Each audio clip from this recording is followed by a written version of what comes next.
Palmeiras e Gabigol chegaram a um acordo e agora o Verdão tenta comprar o jogador do Flamengo. Vídeo de hoje do canal do Nicola fala sobre a proposta alviverde que será enviada ao rubro-negro. Preciso te atualizar também sobre o Corinthians, que espera por depósitos de quase 175 milhões de reais. Essa grana vai ser fundamental para a contratação de reforços. Quero te atualizar também sobre o São Paulo, que venceu o Atlético Paranaense e entrou no G4. Já no Vasco da Gama, expectativa enorme para a confirmação de Rafael Paiva como técnico definitivo. Para completar crise no Atlético Mineiro, o Flamengo contratando Paquetá, as últimas do mercado, bastidores, finanças e muito mais.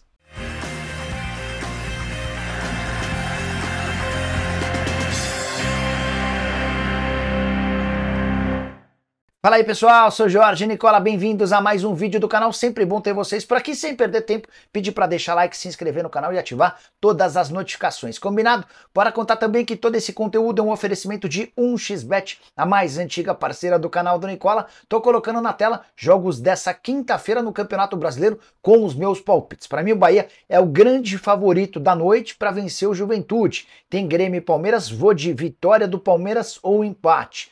Para Corinthians e Vitória, vou de vitória do Corinthians ou empate. Por último, mas não menos importante, Fluminense Internacional, tô indo de empate. E você, bom de palpite? Gosta de fazer sua fezinha? Vem se divertir comigo na 1xBet, ainda tem promoção. Vou deixar o link no comentário fixo. Clica, faz o cadastro e utiliza o código Nicola para ter direito a 100% de bônus no valor do seu depósito. Combinado? Bora começar o vídeo contando que Thiago Almada, o reforço mais caro da história do futebol brasileiro, já chegou ao Rio de Janeiro e foi recepcionado por alguns torcedores do Botafogo. Operação de 22 milhões de dólares fixos ou 123 milhões de reais. Ainda há mais bônus de 3 milhões de dólares. Ele fica no clube até dezembro. A partir de janeiro do ano que vem se muda pro Lyon.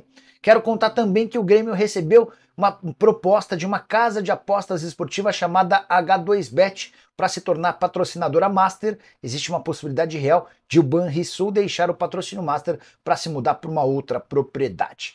Hora de falar sobre o São Paulo, que quebrou um tabu de mais de um ano sem derrota do Atlético Paranaense como mandante no Brasileiro. Eram 21 partidas de invencibilidade desde maio do ano passado, pois o tricolor foi à Liga Arena e venceu o Furacão por 2-1.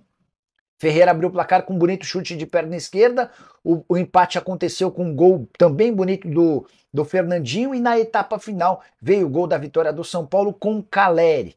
Com o 2-1, o tricolor pulou para o quarto lugar no Campeonato Brasileiro, soma nesse momento 24 pontos, contra 30 do Flamengo, 27 do Botafogo e 26 do Palmeiras. O São Paulo conseguiu, por exemplo, ultrapassar o Atlético Paranaense e o Bahia ainda joga nessa quinta-feira.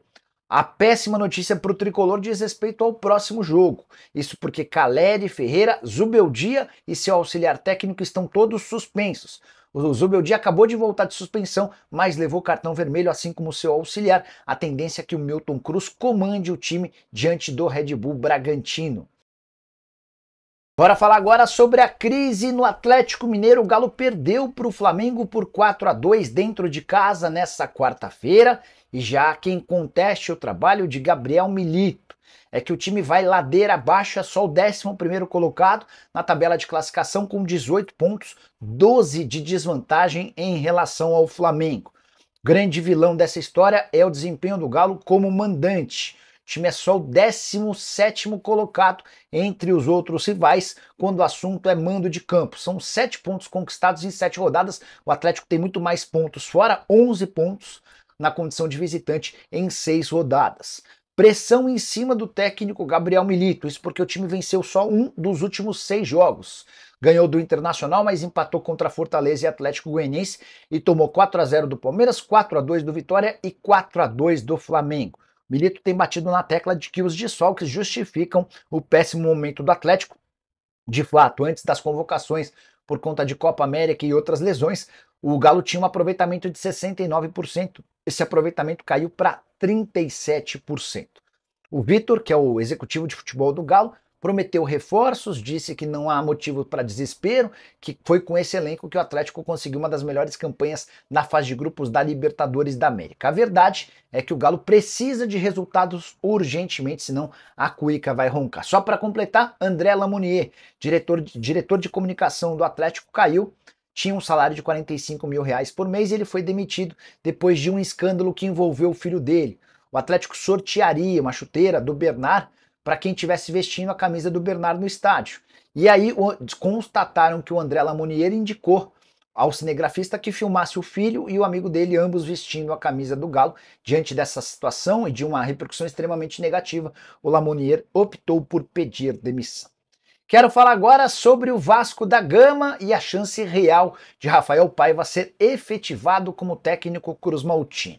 Nessa quarta-feira, vitória por 2-0 contra o Fortaleza, gols de Matheus Carvalho e Verratti. Vitória super importante, levou o Vasco para 14 pontos, 14ª colocação em 14 rodadas. São 3 pontos de vantagem em relação ao Z4. No comando do Rafael Paiva, 4 partidas com 2 vitórias contra São Paulo e Fortaleza, o empate contra o Botafogo e a derrota contra o Bahia, numa partida em que o Vasco foi bem. Diante desse cenário, a diretoria do Vasco vai se reunir nas próximas horas para definir se vale a pena ou não insistir no Rafael Paiva. Só queria contar um bastidor. Assim que o Álvaro Pacheco foi embora, o Vasco passou a negociar com um técnico. Embora esse técnico não tenha seu nome confirmado, imagino que tenha sido o Ramon Dias.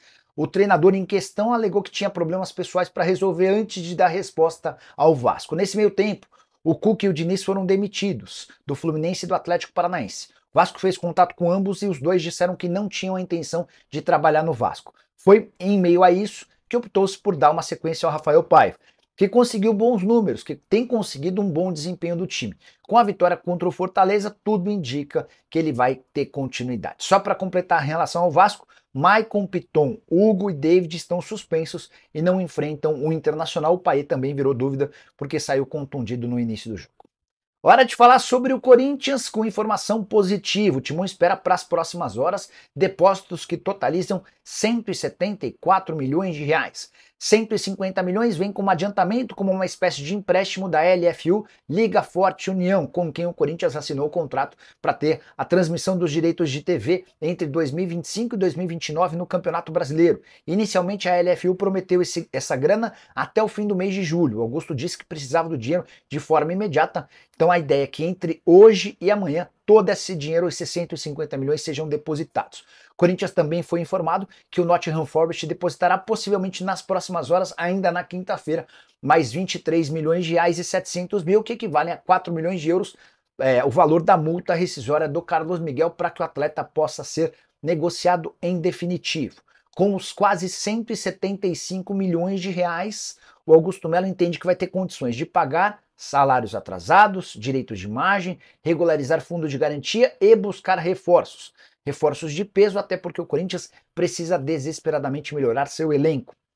Importante contar que nessa quarta-feira o Gustavo Mosquito e o Arthur Souza entraram na justiça por conta de fundos de garantia atrasados. O Corinthians já fez a quitação desses fundos, mas teme que outros jogadores percorram o mesmo caminho, até por isso a grana é importante. Em relação a contratações, até agora só nomes básicos, nomes pequenos, de pouca projeção. Hugo Souza, o Neneco, o Alex Santana muito próximo de ser contratado. O volante Charles, que pertence ao Midland, também está muito perto. E o Corinthians tem tratativas avançadas com o lateral esquerdo Christian Borja.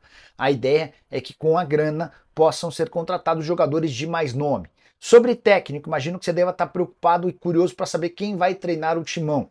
Corinthians já tem o sim do Ramon Dias, mas existe uma pressão interna para que o Timão não contrate o treinador argentino. Essa pressão vem de aliados novos do Augusto Melo, pessoas que vão dar suporte no processo de impeachment pelo qual ele vai passar. Então Augusto ficou receoso em desagradar essas pessoas. Para piorar, aquele grupo do Respeita as Minas mandou uma nota oficial ao Augusto afirmando que não vai aceitar a contratação do Ramon Dias por ele ser machista. No ano passado, enquanto técnico do Vasco, o Ramon fez uma declaração de cunho machista contra uma auxiliar, para falar a verdade, contra uma mulher que operava o VAR. E diante desse cenário, o Corinthians repensa a possibilidade de fechar o acordo que já estava encaminhado com o treinador argentino ex-Vasco.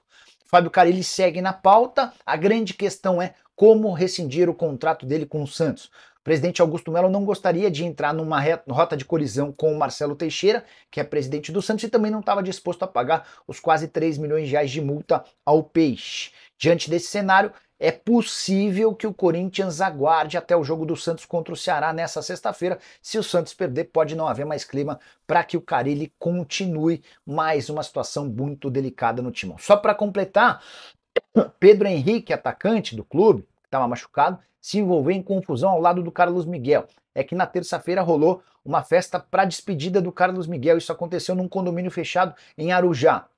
Enquanto ia embora, o Pedro Henrique dirigia sua caminhonete e bateu num portão de um vizinho. Ele tentou fugir, o vizinho entrou em contato com o pessoal do condomínio que impediu a saída do Pedro Henrique. O Pedro Henrique e o Carlos Miguel foram escoltados até a casa desse vizinho que teve o portão quebrado. As imagens mostram o Pedro Henrique completamente embriagado, tropicando nas pernas. A polícia foi chamada e agora foi registrado um boletim de ocorrência e a polícia vai tratar como lesão corporal, ameaça, fuga do local do crime, embriaguez ao volante e dano. Só para completar toda a confusão armada no Timão. Quero falar agora sobre Lucas Paquetá e a chance dele virar reforço do Flamengo. O torcedor rubro-negro ficou empolgadíssimo com a ideia de contar com o jogador da seleção brasileira e do West Ham como reforço no Flamengo. Mas eu quero deixar claro desde o princípio que essa negociação é das mais complexas, para não dizer impossíveis. Primeiro porque o West Ham já deixou claro ao Flamengo que não aceita empréstimo, só topa negociá-lo em definitivo. O jogador foi comprado por 60 milhões de euros e quase se mudou para o Manchester City na temporada passada por 84 milhões de libras. Valores completamente fora da realidade até para o Flamengo. Empréstimo, nenhuma chance. Aí eu te pergunto, por que o Flamengo faria um investimento pesadíssimo que ele não tem capacidade, pelo Paquetá, correndo o risco de ver o Paquetá ser suspenso pela Federação Inglesa? Você sabe que há uma investigação há tempos. Depois de 9 meses de muitas investigações, a Federação Inglesa decidiu que vai pedir uma punição pesada ao Paquetá, ao risco, inclusive, dele ser suspenso por pelo menos 10 anos. O pessoal do Flamengo alega que a vinda do Paquetá ao Brasil serviria para ele ser recepcionado e tratado com mais carinho pelo torcedor do Flamengo e talvez tirasse o foco das investigações, algo que não faz o menor sentido. Por mais que exista empolgação do torcedor e até euforia de alguns dirigentes rubro-negros, a negociação para mim me parece absolutamente impossível. Empréstimo descartado, compra não há dinheiro e não há por que comprar alguém que corre o risco de a qualquer momento ser suspenso por bastante tempo. Só para completar, o Flamengo venceu o Atlético Mineiro por 4-2, se manteve na liderança do Campeonato Brasileiro, agora são 30 pontos conquistados, e um dos gols da vitória por 4-2 foi marcado por Carlinhos, atacante que não vinha sendo aproveitado, que perdeu a mãe recentemente, coisa de 15 dias atrás, ela foi vítima de um câncer. Também especulou-se nas últimas horas sobre a chance de David Washington, atacante revelado no Santos que pertence ao Chelsea, ser contratado. O que eu ouvi de uma pessoa que trabalha cuidando dos direitos do David Washington é que não há nenhuma chance de o Chelsea liberá-lo. E para arrematar em relação ao rubro-negro, o Flamengo vai buscar reforços, mas não devem ser nomes de muito peso. Marcos Antônio é aquele mais próximo de ser contratado. Bora fechar o vídeo com notícia importante no Palmeiras. Uma pessoa próxima a Leila Pereira me assegurou que Gabigol assinou um pré-contrato com o Verdão no final da tarde, início da noite dessa quarta-feira. Pré-contrato, que tem validade a partir de 1º de janeiro de 2025, prevê 5 anos de vínculo e o maior salário do futebol brasileiro, acima dos R$2 milhões por salário, entenda, salário, direitos econômicos, luvas e também prêmios por conquistas. Esse contrato só terá validade em 2024 se o Palmeiras chegar a um acordo com o Flamengo. E é aí que vem uma notícia boa. O Palmeiras, depois de um primeiro momento, sugerir ao Flamengo a mudança do Gabigol de forma livre, sem custos, agora o Palmeiras cogita a possibilidade de pagar 3 milhões de dólares para ter o Gabigol de forma antecipada. Esses 3 milhões de dólares equivalem a 16 milhões e meio de reais. A proposta ainda não foi enviada, ela estava sendo debatida entre os pares de Leila Pereira na noite dessa quarta-feira lá no clube. A tendência é que entre quinta e sexta-feira essa proposta seja feita ao Flamengo para que o Gabigol possa se mudar para o Palmeiras já na janela de 10 de julho. É um pedido expresso do técnico Abel Ferreira, que conta com a aprovação também do departamento de futebol. Gabigol avançou nas tratativas com o Palmeiras e assinou esse pré-contrato depois que o Cruzeiro desistiu de sua contratação, de que o Corinthians sem dinheiro também não fez nenhum sinal de que pretende contratá-lo. Grêmio e Bahia, que eram outros que haviam sinalizado a intenção de contratá-lo, também já ficaram fora dessa discussão. E você, torcedor do Palmeiras, o que pensa sobre Gabigol vestindo a camisa alviverde? Acha que 3 milhões de dólares pela antecipação de 6 meses do contrato vale a pena? Use o espaço para comentário, esquece de deixar like e de se inscrever no canal. Nos encontramos mais tarde. Tchau!